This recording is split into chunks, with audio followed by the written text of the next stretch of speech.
industry was done within the context of the global value chain model, and it was done from the standpoint of assessing those factors responsible for Guyana's success in that industry. Now, if you examine, or if you're familiar with the export structure of Guyana, you know that Guyana has an undiversified export base that is dominated by products from the extractive and agriculture industries. Given the limited exportation of value-added products or manufactured products, the rum industry stands as a success. And that success is evident as a result of two factors. Firstly, consistent exports of rum, particularly in spite of the dismantling of preferences in the European market, which is the dominant market for exports of rum from Guyana. The industry also stands out because of the numerous awards that have been received, particularly by Demerara Distillers Limited, which is the dominant producer of rum in Guyana. So given that background, the objective of this study is to more or less assess the success factors and extrapolate what factors could be emulated by other industries that are desirous of having the same level of success as the rum industry on the international market.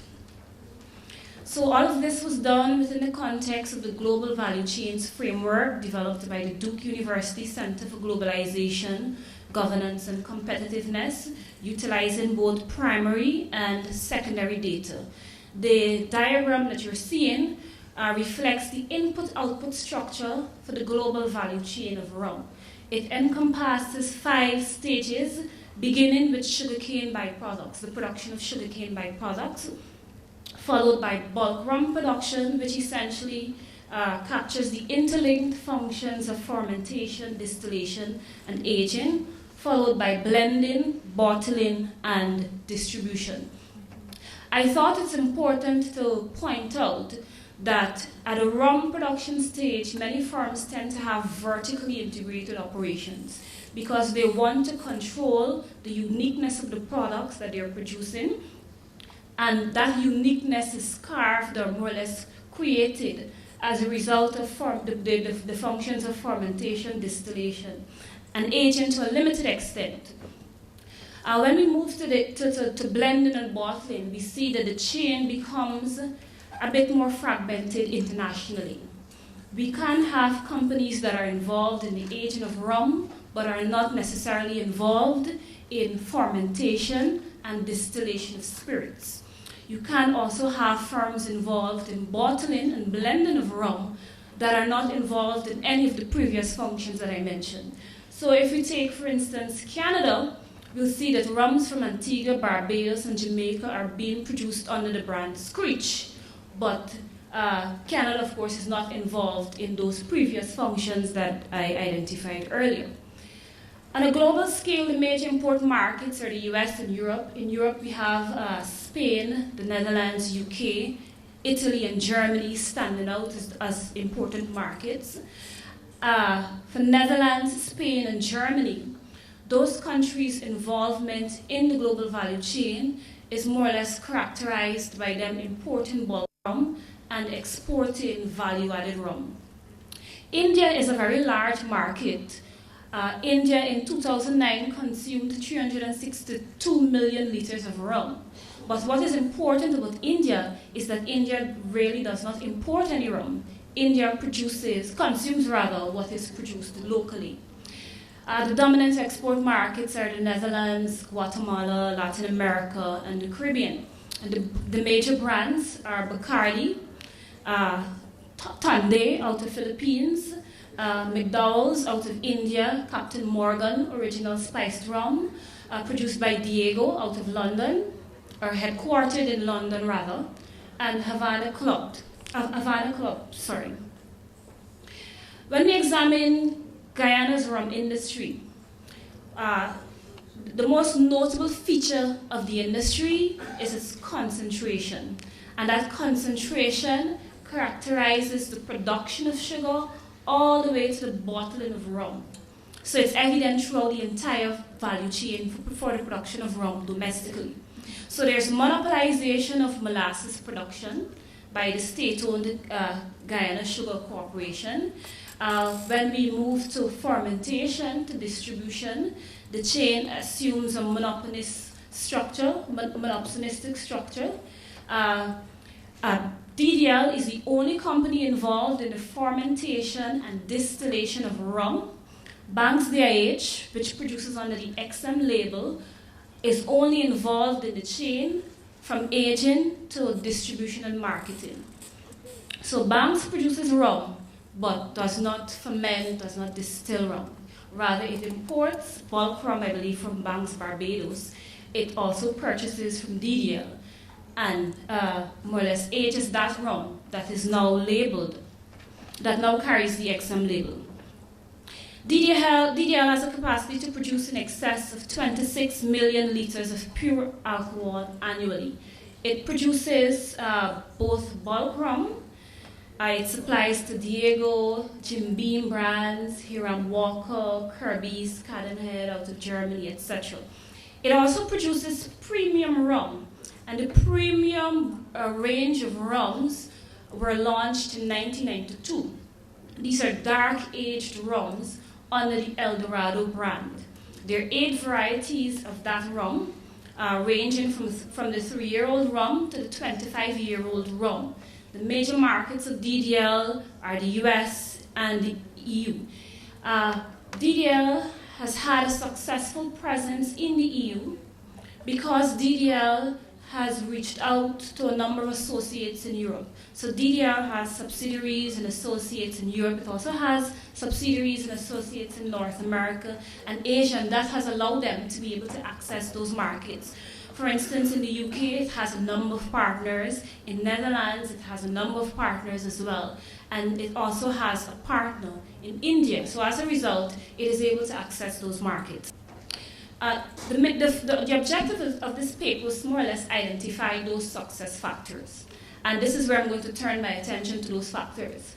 If we look at the factors that have shaped DDL's success or the rum industry's success, note I'm saying DDL a lot. That is because DDL is the dominant player within the industry. It's the only company involved in distillation and fermentation. Right? So if you look at the productive capacity, DDL operates as an ISO certified producer of rum. It has invested in human capital. It maintains a scholarship program where students are funded that are pursuing studies in a number of areas, including economics, chemistry, etc. And this is the same for Banks as well. It has access to finance because it manages its own commercial bank. With respect to infrastructure and services, both DDL and Banks DIH are water and energy sufficient. So while the other companies in Guyana face those challenges by accessing those services from public sector agencies, DDL and Banks DIH do not have those challenges because they are water and energy sufficient. Both companies have benefited from a number of policy measures that have sought to improve the business environment in Guyana. They've also benefited from trade and investment policies. And very important, because my focus was to try to examine factors or look at factors that could be emulated by other industries. But when we look at both DDL and Banks DIH, we see that their institutionalization started since the 16th century. In other words, these are not new companies. These are very mature companies whose genesis started eons ago. So while we identify them as success, we still need to be considerate of the fact that they're not new, that they've been evolving over a number of years. So what could be identified as success factors for them may not be easily emulated by other companies. So these are some of the tactics or undertakings that both companies have pursued that have allowed them to be able to grow and improve their competitiveness over the years. They've invested in capital equipment, human capital I mentioned earlier. DDL was able to launch its premium brand of rums. Banks DIH also recently launched its white rums under the XM label in the European market after successfully launching it in the Caribbean market. DDL has brought awareness to its products through participation in a number of international competitions. It has won over 100 awards, 7 of them being gold for the quality of rum produced. So these are the important lessons that could be extracted from this case study. Time and maturity of industry. While we want to launch successful industries, time is a critical factor.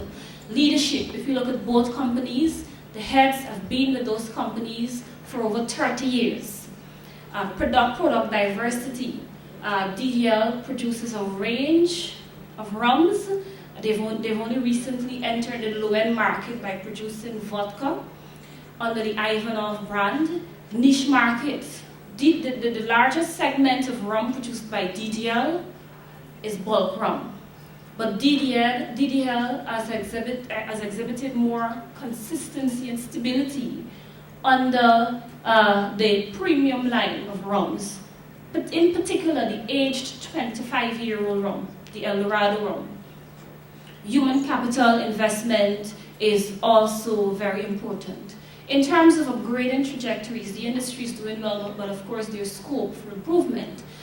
I think a good direction for the industry is to get into fruit-flavored rums. DDL is already doing this. They recently launched a cranberry-flavored vodka.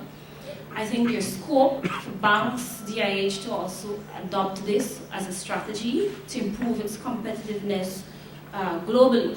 There are several factors that could inhibit that. Of course, the US subsidies, for instance, can affect their capacity to further penetrate the US market.